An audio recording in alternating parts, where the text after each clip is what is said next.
Hello मेरे साथियों, कैसे हो आप लोग। उम्मीद करता हूँ कि आप लोग बहुत ही अच्छे होंगे साथियों। हम लेकर आए इकोनॉमिक्स के मोस्ट इम्पॉर्टेंट क्वेश्चन जो कि आपकी परीक्षा के लिए अति महत्वपूर्ण सारे क्वेश्चन होंगे इसके अंदर।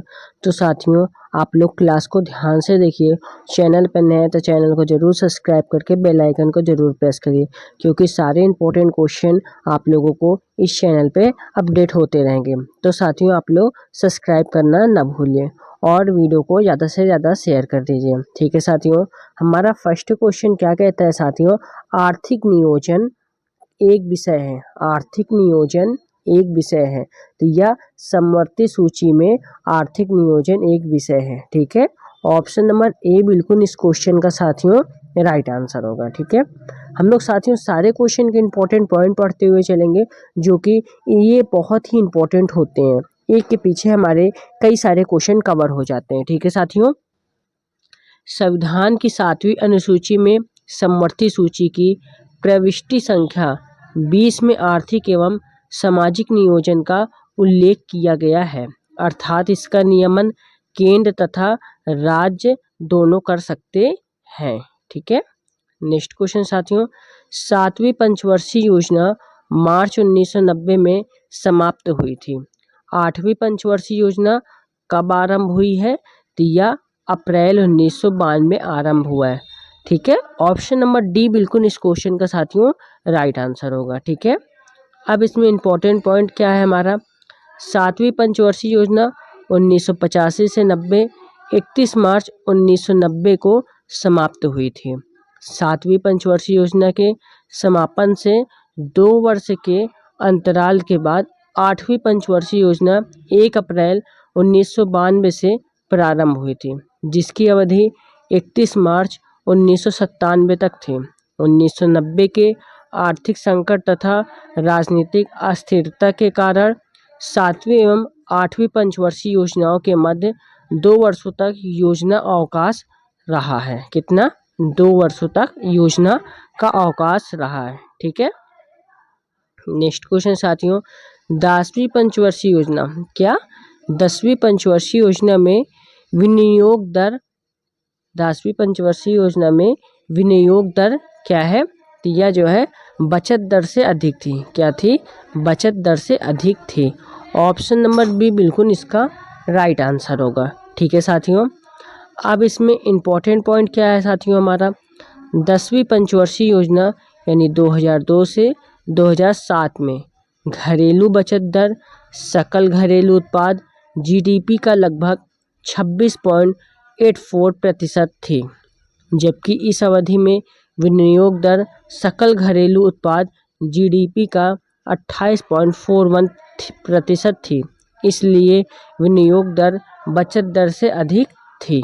ठीक है साथियों, नेक्स्ट क्वेश्चन साथियों, 7वीं पंचवर्षीय योजना का प्रमुख नारा क्या था। 7वीं पंचवर्षीय योजना का प्रमुख नारा क्या था, तो इसका प्रमुख नारा था साथियों भोजन, काम और उत्पादकता।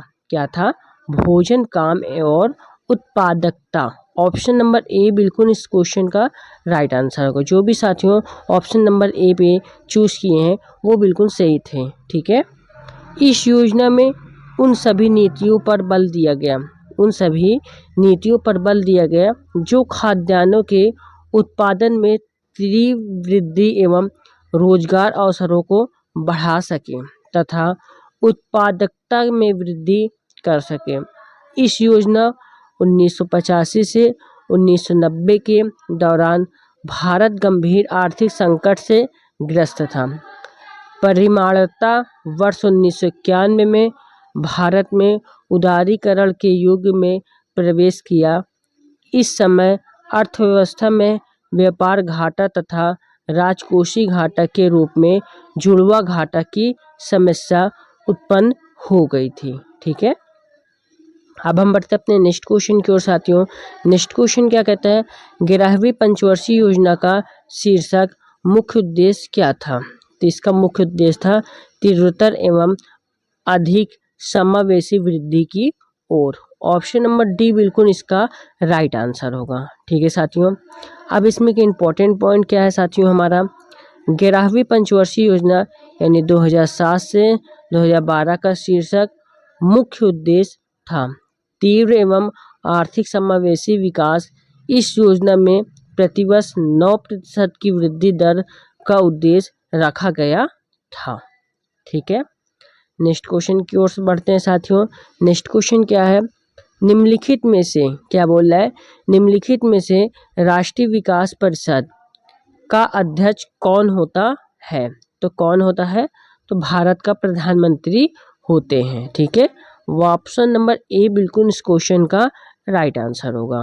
ठीक है साथियों, इंपॉर्टेंट पॉइंट क्या है, 6 अगस्त 1952 को राष्ट्रीय विकास परिषद NDC की स्थापना की गई।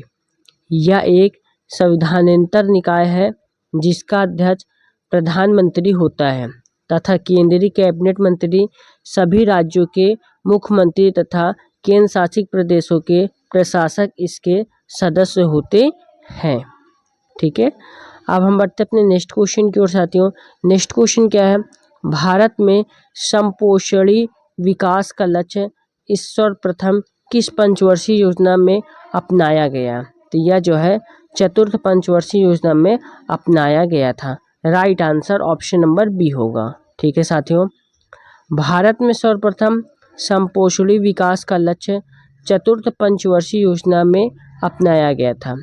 इस योजना की अवधि 1969 ईस्वी से 1974 ईस्वी तक थे, परंतु भारत पाकिस्तान युद्ध वर्ष 1971 के कारण यह योजना अपने निर्धारित लक्ष्यों को प्राप्त करने में असफल रही थी। ठीक है, नेक्स्ट क्वेश्चन साथियों, हम लोग क्लास में बिल्कुल भी स्किप नहीं करेंगे, ध्यान से देखते हुए पढ़ते चलेंगे। ठीक है साथियों, नेक्स्ट क्वेश्चन, 10वीं पंचवर्षीय योजना के दौरान समृद्धि दर अधिकतम थी। समृद्धि दर दलहन एवं तिलहन में अधिकतम थी। ऑप्शन नंबर ए बिल्कुल इस क्वेश्चन का राइट आंसर होगा। ठीक है साथियों, अब इसमें एक इम्पॉर्टेंट पॉइंट क्या है, 10वीं पंचवर्षीय योजना के दौरान प्रश्नगत फसलों तथा उनसे संबंधित समृद्धि दर का विवरण निम्नलिखित है। इधर हमारे फसल होंगे, इधर हमारे समृद्धि दर प्रतिशत में होंगे। दलहन एवं तिलहन 4.29% है, फल एवं सब्जियां 2.97% है, अनाज हमारा 1.28% है, अन्य फसलें हमारा 3.58% है। ठीक है, नेक्स्ट क्वेश्चन की ओर बढ़ते हैं साथियों। नेक्स्ट क्वेश्चन क्या है हमारा, वर्ष 2000 से 2002 में सकल घरेलू उत्पाद में वृद्धि 10वीं योजना में निर्धारित लक्ष्य की तुलना में क्या थी? संभावना से लगभग आधी हुई थी। कितना? संभावना से लगभग आधी हुई थी। ऑप्शन नंबर डी बिल्कुल इस क्वेश्चन का राइट आंसर होगा। ठीक है साथियों, अब इसमें एक इम्पॉर्टेंट पॉइंट क्या है, वर्ष 2000 से 2001 तक, वर्ष 2001 से 2002 में सकल घरेलू उत्पाद में वृद्धि क्रमशः 4.4% तथा 5.8% रही। इस प्रकार वर्ष 2000 से 2002 तक औसत वार्षिक वृद्धि दर 5.1% रही है, जो 10वीं योजना में प्रत्याशित 8.1% वृद्धि दर के लक्ष्य की लगभग आधी है। ठीक है, नेक्स्ट क्वेश्चन की ओर बढ़ते हैं साथियों। नेक्स्ट क्वेश्चन क्या है, निम्नलिखित में से किस पंचवर्षीय योजना में मानव विकास के सारे विकास प्रयासों का सार तत्व माना गया है? तो राइट आंसर क्या होगा? 8वीं पंचवर्षीय योजना। क्या होगा? 8वीं पंचवर्षीय योजना। ऑप्शन नंबर डी बिल्कुल इस क्वेश्चन का राइट आंसर होगा। ठीक है, अब इसमें एक इम्पॉर्टेंट पॉइंट क्या है हमारा, 8वीं पंचवर्षीय योजना में मुख्यतः मानव विकास पर बल दिया गया था। यह पंचवर्षीय योजना राव मनमोहन मॉडल पर आधारित थी। यह योजना 1992 से 1997 तक अस्तित्व में रही। यह योजना आर्थिक संकट को दूर करने के उद्देश्य से लाई गई थी। इसे LPG सुधार के नाम से भी जाना जाता है। ठीक है, बढ़ते अपने नेक्स्ट क्वेश्चन की ओर साथियों। नेक्स्ट क्वेश्चन क्या है, निम्न में से किस पंचवर्षीय योजना में आत्मनिर्भरता पर अधिक बल दिया गया है? तो राइट आंसर होगा पंचम पंचवर्षीय योजना। Right answer option number D होगा।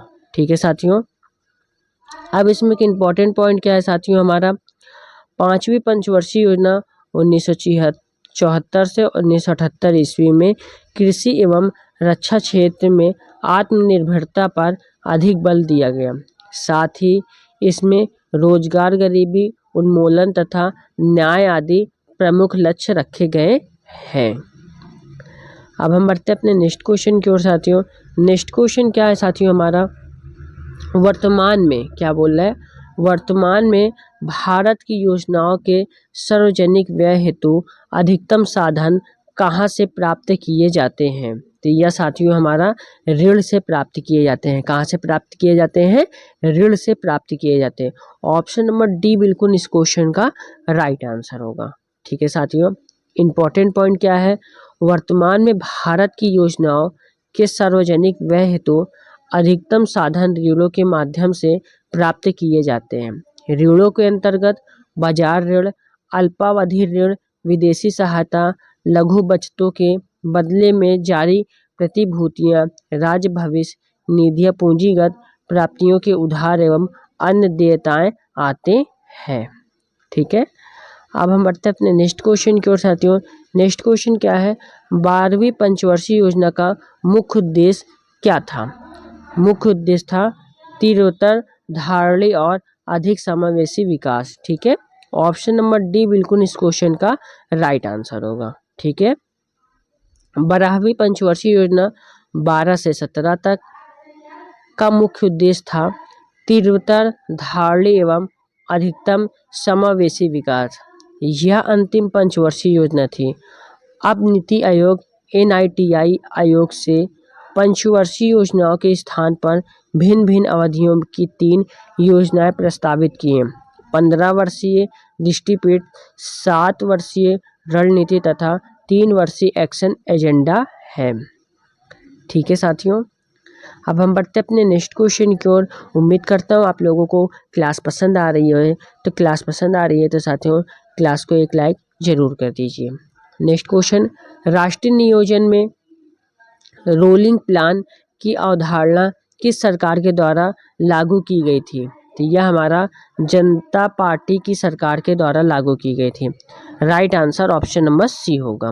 ठीक है साथियों, अनवरत योजना या रोलिंग प्लान ये एक ऐसी योजना है जो कुछ वर्षों के लिए बनाई जाती है तथा प्रत्येक वर्ष अर्थव्यवस्था की आवश्यकता के अनुसार इसमें संशोधन किया जाता है।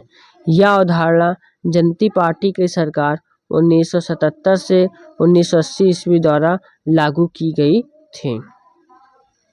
नेक्स्ट क्वेश्चन साथियों, प्रथम पंचवर्षीय योजना किस वर्ष प्रारंभ हुई थी। तो यह हमारा वर्ष 1951 से 52 तक प्रारंभ हुई थी। Right answer option number A होगा। इसमें के इम्पोर्टेंट पॉइंट क्या है, प्रथम पंचवर्षीय योजना 1 अप्रैल 1951 को प्रारंभ हुई तथा 31 मार्च 1956 तक अस्तित्व में रही। यह योजना हैरोल्ड डोमर समृद्धि मॉडल पर आधारित थी। इस योजना का मुख्य उद्देश्य कृषि क्षेत्र का विकास करके खाद्य आयात की कमी में लाना था। ठीक है, नेक्स्ट क्वेश्चन साथियों, नेशनल प्लानिंग कमेटी का गठन किसने किया था। तो यह जो है सुभाष चंद्र बोस ने किया था। किसने किया था, सुभाष चंद्र बोस ने किया था। ऑप्शन नंबर सी बिल्कुल इस क्वेश्चन का साथियों राइट आंसर होगा। ठीक है, अब इसमें एक इम्पॉर्टेंट पॉइंट क्या है, वर्ष 1938 में राष्ट्रीय योजना समिति का गठन सुभाष चंद्र बोस के निर्देशन में किया गया था। इस कमेटी के अध्यक्ष जवाहरलाल नेहरू थे। कांग्रेस के हरिपुरा अधिवेशन 1938 के दौरान इसकी उद्घोषणा की गई थी। ठीक है साथियों, अब हम बढ़ते अपने नेक्स्ट क्वेश्चन की ओर। नेक्स्ट क्वेश्चन क्या है, योजना अवकाश की अवधि संबंधित है। तो यह जो है 1966 से 69 से संबंधित है। ठीक है, ऑप्शन नंबर बी बिल्कुल इस क्वेश्चन का राइट आंसर होगा। ठीक है साथियों, इम्पॉर्टेंट पॉइंट क्या है, 1 अप्रैल 1966 से 31 मार्च 1969 तक 3 वर्ष कोई भी पंचवर्षीय योजना अस्तित्व में नहीं रही।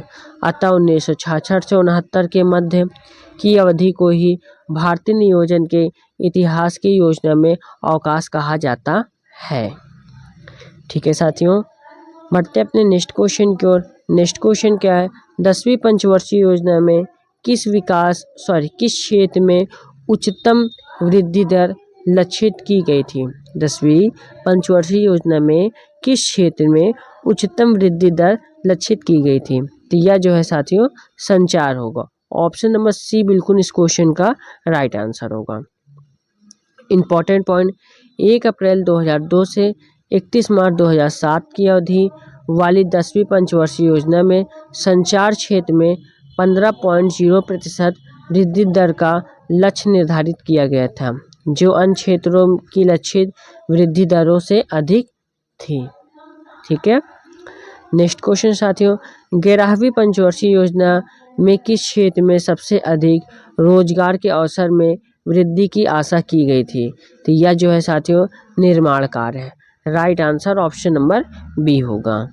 ठीक है साथियों, 11वीं पंचवर्षीय योजना में सबसे अधिक क्या है, 11वीं पंचवर्षीय योजना में सबसे अधिक रोजगार के अवसर में वृद्धि की आशा निर्माण कार्य क्षेत्र में 8.27% की गई थी। ठीक है साथियों, अब हम बढ़ते अपने नेक्स्ट क्वेश्चन की ओर। नेक्स्ट क्वेश्चन क्या कहता है हमारा, 20 सूत्री आर्थिक कार्यक्रम सर्वप्रथम प्रारंभ किया गया था। तो यह जो है 1975 में प्रारंभ किया गया था। Right answer option number B होगा हमारा। ठीक है साथियों, अब इसमें एक इम्पोर्टेंट पॉइंट, इंदिरा गांधी की सरकार द्वारा वर्ष 1975 में 20 सूत्री कार्यक्रम प्रारंभ किया गया था। इसका मुख्य उद्देश्य कृषि एवं औद्योगिक उत्पादन को बढ़ावा देना था। ठीक है, अब हम बढ़ते हैं इसी के साथ नेक्स्ट क्वेश्चन की ओर साथियों। नेक्स्ट क्वेश्चन क्या है, अर्थव्यवस्था में कोर सेक्टर से क्या तात्पर्य है। अर्थव्यवस्था में कोर सेक्टर से क्या तात्पर्य है, तो साथियों उसका तात्पर्य है हमारा चयनित आधारभूत उद्योग। ठीक है, right answer option number D होगा।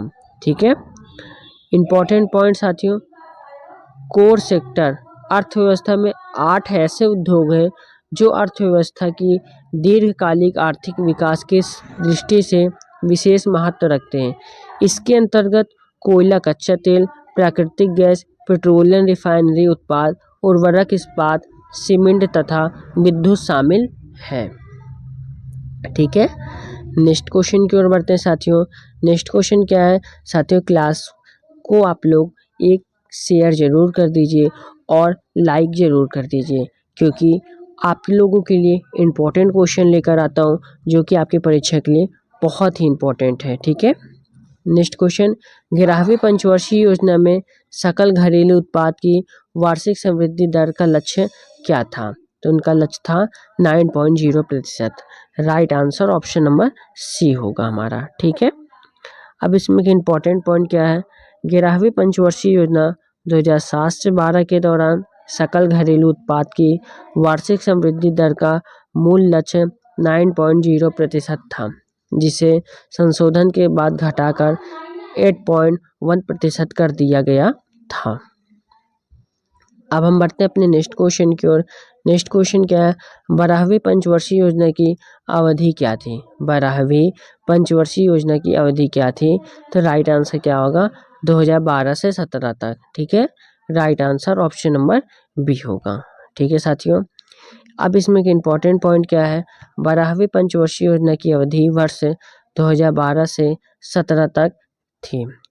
राष्ट्रीय विकास परिषद NDC द्वारा 27 दिसंबर 2012 को 12वीं पंचवर्षीय योजना का स्वीकृति प्रदान की गई थी। ठीक है साथियों, बढ़ते अपने नेक्स्ट क्वेश्चन की ओर। नेक्स्ट क्वेश्चन साथियों क्या कहता है हमारा, भारत का योजना आयोग है।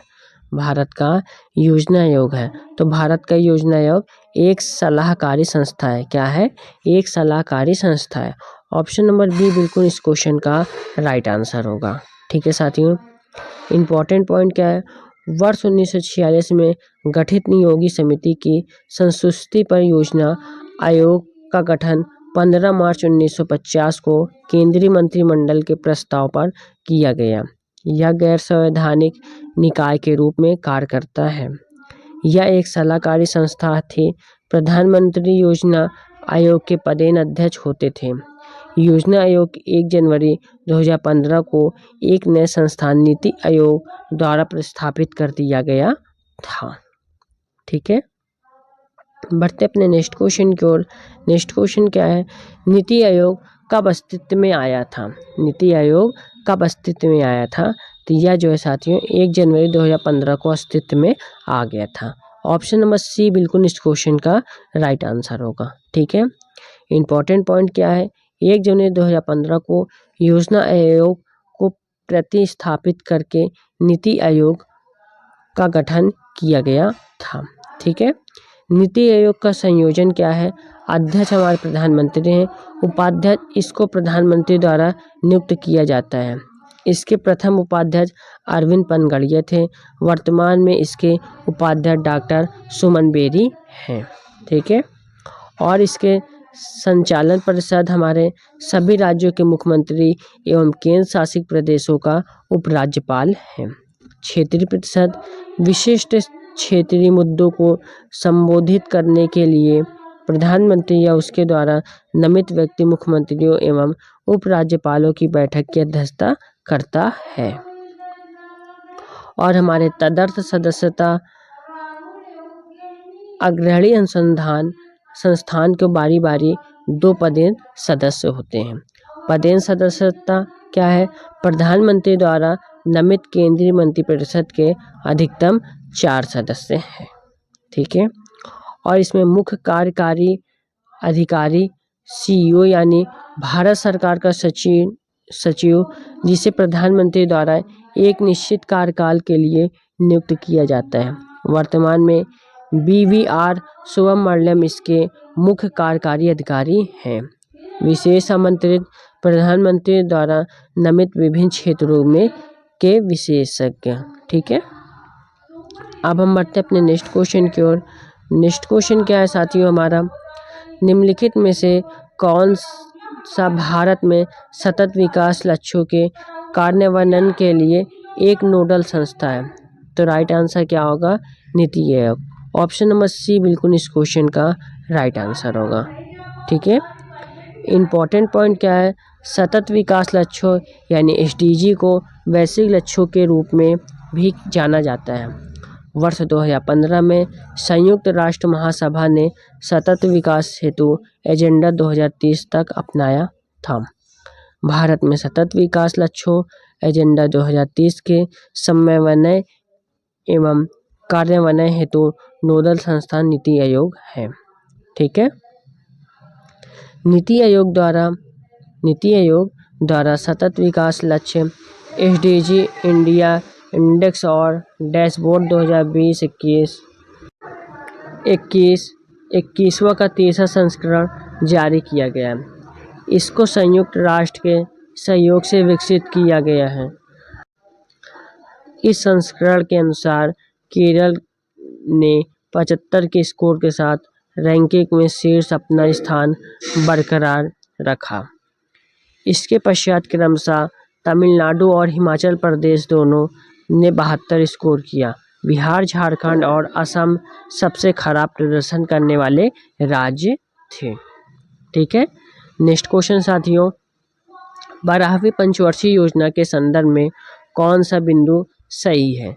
तो हमारा 8% वास्तविक GDP विकास दर, ये भी बिल्कुल सही है। 4% कृषि विकास दर, ये भी सही है। सभी गांवों को बिजली आपूर्ति प्रदान करना, बिल्कुल सही है। ठीक है, right answer option number D यानी उपरोक्त सभी। ठीक है, अब इसमें के इम्पोर्टेंट पॉइंट क्या है साथियों हमारा, 12वीं पंचवर्षीय योजना के प्रमुख उद्देश्य निम्नलिखित हैं। बुनियादी ढांचा परियोजनाओं को मजबूत करना और सभी गांवों को बिजली आपूर्ति प्रदान करना था। प्रत्येक आयु के वर्ग के लिए उच्च शिक्षा 20 लाख सीटें उपलब्ध कराना है। ठीक है, और क्या है, इसमें GDP के लिए लक्षित वृद्धि दर 9% थी, लेकिन वर्ष 2012 में राष्ट्रीय विकास परिषद ने इस 12वीं योजना के लिए 8% की वृद्धि दर की मंजूरी दी है। बाल लिंगानुपात को बढ़ाकर 950 करने के लिए मातृ मृत्यु दर एवं शिशु मृत्यु दर को क्रमशः 4 एवं 25 पर लाना है। ठीक है, कुल प्रजनन दर 2.1 पर लाना है। प्रत्येक वर्ष 1 मिलियन हेक्टेयर तक हरित क्षेत्र को बढ़ावा और गैर कृषि क्षेत्र में नए अवसर सृजित करना है। ठीक है, नेक्स्ट क्वेश्चन की ओर बढ़ते हैं साथियों। नेक्स्ट क्वेश्चन क्या कहता है हमारा, 1944 में गांधीवादी योजना को प्रतिपादित किया गया था। तो राइट आंसर क्या होगा, श्रीमान Narayan Agarwal. Right answer option number D होगा। ठीक है, वर्ष 1944 में प्रसिद्ध गांधीवादी अर्थशास्त्री श्रीमान नारायण अग्रवाल द्वारा भारत के आर्थिक विकास हेतु एक योजना प्रस्तुत की गई, जिसे गांधीवादी योजना के नाम से जाना जाता है। इस योजना में स्वावलंबी आत्मनिर्भर गांवों के साथ विकेंद्रीकृत आर्थिक संरचना की संकल्पना प्रस्तुत की गई थी। ठीक है, और इसमें एक इम्पोर्टेंट पॉइंट क्या है, स्वतंत्र पूर्व योजना से संबंधित महत्वपूर्ण तथ्य। वर्ष 1938 में कांग्रेस के हरिपुरा अधिवेशन में पंडित जवाहरलाल नेहरू की अध्यक्षता में राष्ट्रीय योजना समिति का गठन किया गया था। नेक्स्ट, बम्बई के 8 प्रमुख उद्योगपति में 1944-45 में बॉम्बे प्लान तैयार किया गया है। नेक्स्ट, वर्ष 1945 में M.N. राय द्वारा पीपुल्स प्लान तैयार किया गया था। वर्ष 1950 में जयप्रकाश नारायण ने सर्वोदय प्लान तैयार किया गया है। बढ़ते हैं नेक्स्ट क्वेश्चन की ओर।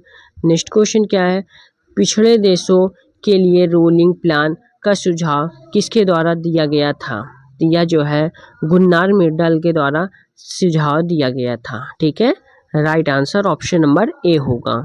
ठीक है, इंपॉर्टेंट पॉइंट साथियों क्या है इसमें हमारा, स्वीडिश अर्थशास्त्री Gunnar Myrdal Indian economic planning in its border setting नामक अपनी पुस्तक के विकासशील देशों के लिए रोलिंग प्लान अनवरत योजना को सुझाया था। रोलिंग प्लान का तात्पर्य एक ऐसी योजना से है जिसमें योजना की प्रभावशीलता का मूल्यांकन वार्षिक आधार पर किया जाता है और इस मूल्यांकन के आधार पर अगले वर्ष एक नई योजना का निर्माण किया जाता है। ठीक है साथियों, और इसमें एक इम्पॉर्टेंट पॉइंट क्या है, वर्ष 1978 में मोरारजी देसाई के नेतृत्व वाली जनता सरकार ने 1977-78 में 5वीं पंचवर्षीय योजना को समाप्त कर दिया और 1978 से 83 ईस्वी के अवधि के लिए अपनी 6वीं पंचवर्षीय योजना शुरू की और इसे रोलिंग प्लान कहा है। ठीक है, अब हम बढ़ते हैं अपने नेक्स्ट क्वेश्चन की ओर साथियों। नेक्स्ट क्वेश्चन हमारा सुलेमी से क्वेश्चन है और आप लोगों को मिलान करना है। तो साथियों हमारा कौन किसके साथ जाएगा, आप लोगों को मिलान करना है। तो प्रथम पंचवर्षीय योजना किसके साथ जाएगा, तो हैरोल्ड डोमर मॉडल के साथ जाएगा। किसके साथ, हैरोल्ड डोमर मॉडल के साथ जाएगा। द्वितीय हमारा पंचवर्षीय योजना तो महालनोबिस मॉडल के साथ जाएगा और तृतीय पंचवर्षीय योजना एक चक्रवर्ती मॉडल के साथ जाएगा और चतुर्थ हमारा अशोक रुद्र मॉडल के साथ जाएगा। तो कौन सा हमारा सही है, 2, 4, 1, 3। तो हमारा ऑप्शन नंबर बी बिल्कुल इस क्वेश्चन का राइट आंसर होगा। ठीक है साथियों, इंपॉर्टेंट पॉइंट अब इसमें हम पढ़ते हैं। प्रथम पंचवर्षीय योजना 1951 से 56 हैरोल्ड डोमर मॉडल पर आधारित है। द्वितीय पंचवर्षीय योजना 1956 से 61 पीसी महालनोबिस के 4 क्षेत्रीय मॉडल पूंजीगत वस्तु क्षेत्र, फैक्ट्री उत्पादित उद्योग क्षेत्र, लघु इकाई उत्पादन क्षेत्र, घरेलू उद्योग क्षेत्र पर आधारित थे। नेक्स्ट हमारा तृतीय पंचवर्षीय योजना 1961 से 1966 तक को गाडगिल योजना के नाम से भी जाना जाता है। यह सुखमय चक्रवर्ती मॉडल पर आधारित थे। चतुर्थ पंचवर्षीय योजना 1969 से 74 यह अशोक रुद्र तथा एलन एस माभे द्वारा तैयार ओपन कंस्टिट्यूंसी मॉडल पर आधारित थी। नेक्स्ट हमारा पांचवी पंचवर्षीय योजना 1974 से 78 की रूपरेखा डीपी धर ने तैयार की थी। 11वीं पंचवर्षीय योजना 7 से 12 की रूपरेखा सी रंगराजन ने तैयार की थी। ठीक है, अब बढ़ते हैं नेक्स्ट क्वेश्चन की ओर। नेक्स्ट क्वेश्चन क्या है, नीति आयोग के विषय में निम्नलिखित में से कौन सा एक सही नहीं है। तो हमारा इसमें एक पूर्णकालिक अध्यक्ष होता है, यह कथन हमारा सही नहीं है।